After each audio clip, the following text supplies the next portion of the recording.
आपने इमाम हसन रदी अल्लाह ताला अन्हु से फरमाया था, बेटा 3 लोगों से कभी मशवरा नहीं करना। हुजूर किससे? फरमाया, बेटा बुज़दिल से कभी मशवरा नहीं करना, इसलिए कि जो बंदा बुज़दिल है तुम्हें कभी बहादुरी का सबक नहीं दे सकता।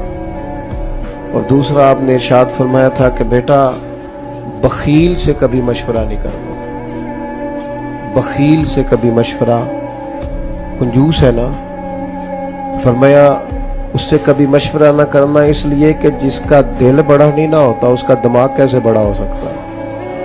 और आपने फरमाया था हरीस से कभी मशवरा नहीं करना, लालची बंदे से, इसलिए कि वो जब भी तुम्हें राय देगा अपना फायदा देख के देगा, कभी तुम्हारे हक में राय नहीं देगा। वो देखेगा कि हालात किस तरह के, तो मेरे साथ किस तरह ये आदमी ठीक चल सकता है, ये दानाई